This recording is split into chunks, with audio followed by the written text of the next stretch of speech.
Fear Itself by Chris Cutrone. This is Trump's world, and we are just living in it. The only question is how we feel about this. FDR gave his famous speech, "The only thing to fear is fear itself," to address concerns about his New Deal reforms, which were at the time unprecedented steps and so legitimately frightening. The second Trump administration, which is really in many ways actually his first, message is the same. The threat is not from any measure he is taking, but the scaremongering about it. Stock and bond market panic reaction seem to temporarily complicate the tariff negotiation process, but these are tactical, not strategic matters. The objective remains the same. And the 10% baseline, already a massive increase, is kept in place.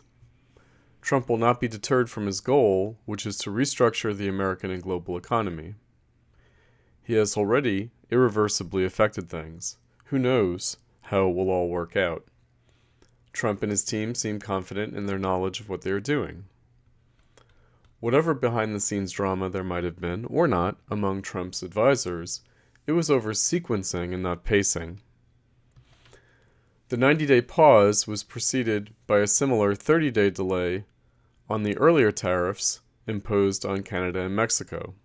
It was to give time to negotiate and not avoid them. Trump has at least 2 years to achieve his goals. Liberation Day was not only declared for the U.S. but the world. Not only doesn't Ukraine have the cards, but neither does anyone else, except the U.S., who remains the sole dealer of the game, calling in all the bets. And everyone knows that one should never bet against the house, not least because the casino is owned by the biggest gangsters of all. Trump is neither a protectionist nor an isolationist. If anything, Trump is showing that the era of imperial restraint is over. If everyone is going to take advantage of the empire and complain about it, then Trump is apt to act like it, bringing the recalcitrant to heel and the delinquent to account. Trump wants to be generous, but he has to put himself in the position to be able. What is easily overlooked is just how much the world needs and wants him to do so. American leadership is not only still possible, but necessary. Treasury Secretary Scott Bessent says that strategic ambiguity is key to any negotiation, and so the market jitters are inevitable. But as of this writing, stocks have already recovered.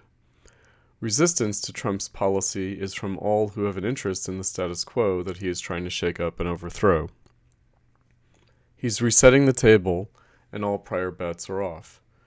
We are all concerned, but some are more invested than others.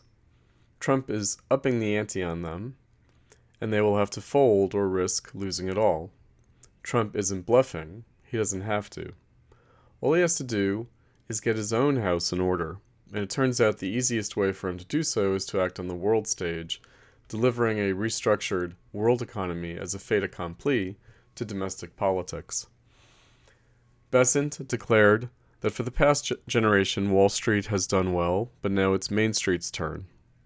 He points out that the economy has worked to advance only the top 10%, while it has worked to the detriment of the bottom 50% who have lost ground, and the middle 40% have struggled merely to tread water. He wants it to serve the 90% and not merely the 10 or 50%.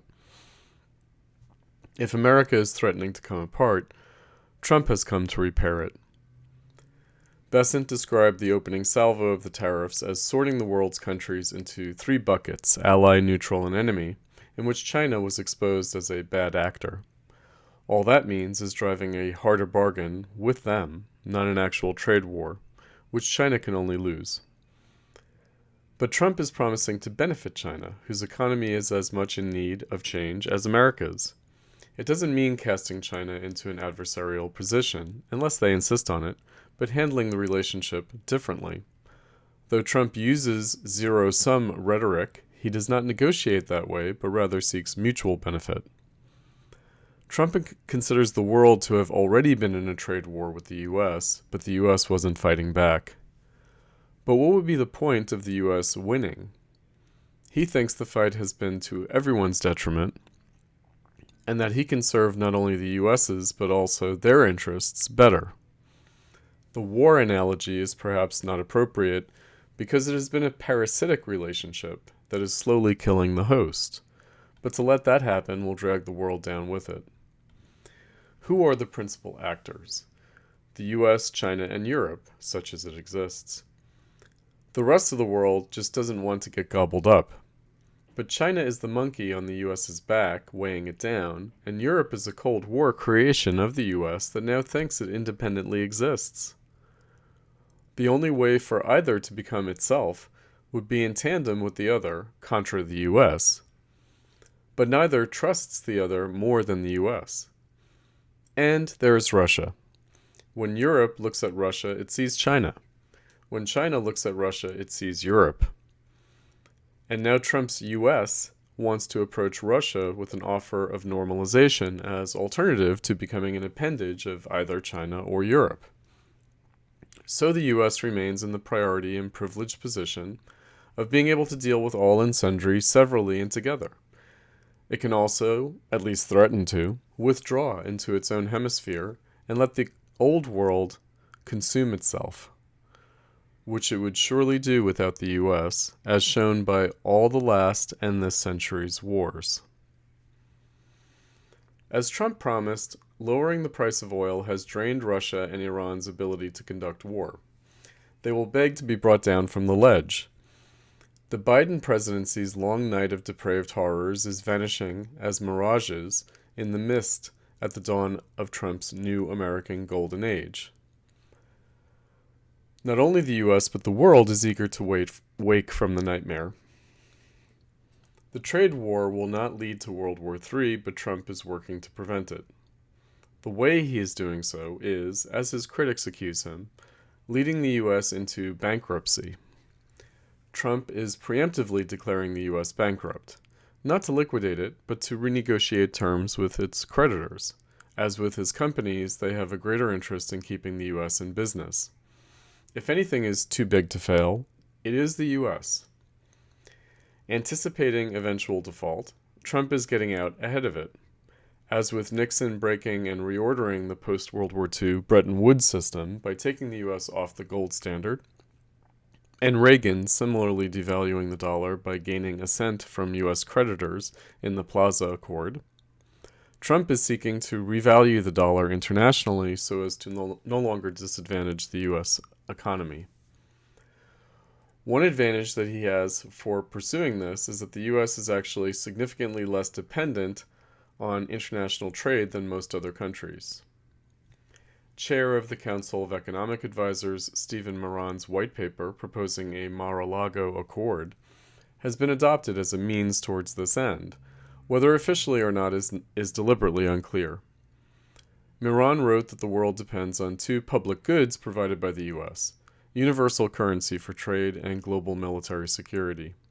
This was and remains in the US interest, but the terms became unbalanced once the world recovered from World War II by the 1960s. Since then, the US started accepting an undue burden, subsidizing other countries, that undermines not only America but the world. Defense costs have been explicitly factored into the trade negotiations, and Moran has even proposed a user's fee for the dollar as trade currency. Investor Ray Dalio sees in the present crisis the end of several cycles in domains that have proved unsustainable: financial, trade, geopolitical, and domestic political, both within the US and many other countries. Trump represents potential transformation in all of them to a new post-neoliberal political and economic order. The alternative is to try to avoid the necessary changes through a patchwork approach. But the can has already been kicked down the road as far as it can go. The bill has come due and Trump is willing to pay it before the cost becomes too high. But the neoliberalism of the past generation's bipartisan consensus was not a mere policy, but an entire complex political, economic, cultural, and even psychological form of capitalism. It was a change from, and in continuity with, the prior form of capitalism in the high 20th century. The question is the character of the historical rhythm of transformations in capitalism. Trump has always wanted to do this. From his earliest intimations of running for president in the late 1980s, Trump has complained about American potential being squandered. That he is implementing it 40 years later is typical of prior changes in capitalism. John Maynard Keynes formulated his approach before the First World War, but it was only implemented after the Second and in the wake of the Great Depression. Milton Friedman sought reforms in the 1940s in response to automation that were adopted after the 1970s crisis and downturn in an era of deindustrialization. Such changes only caught up belatedly with long-standing necessities in capitalism. They all represented a political crisis that altered ideologies and parties and reconfigured electorates. While responding in terms of a state of affairs already past, Trump's opportunity came after Obama failed to adequately meet the crisis of the post-2008 Great Recession. They nonetheless set conditions for the future.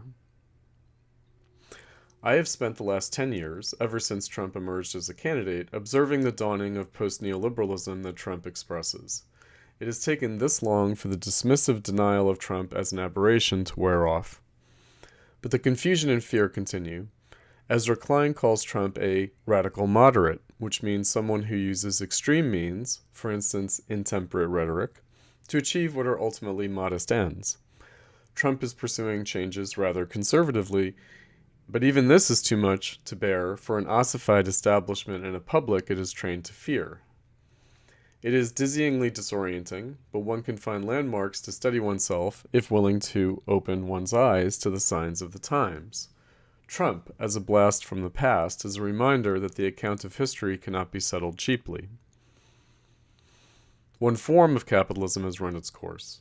It is fitting that a dissident from its high period should be the one to change it now.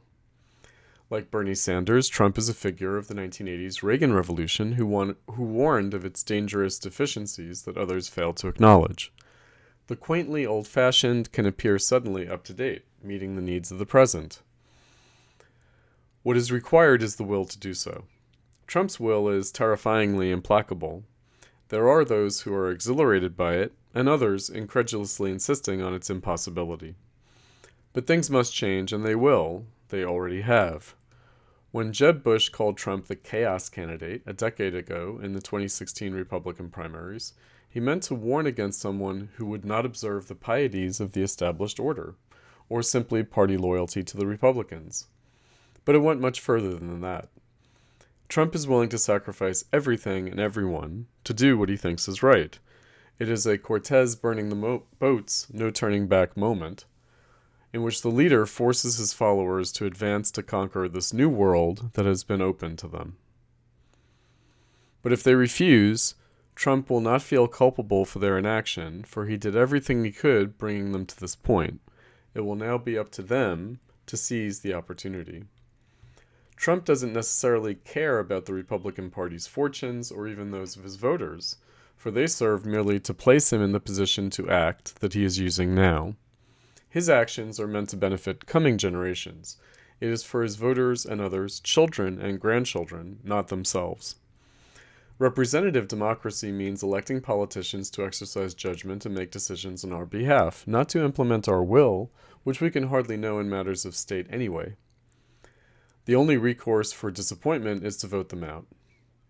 That Trump has nothing to lose as a lame duck exacerbates the problem. There is no way to hold him accountable other than another impeachment and removing him from office. That is not going to happen.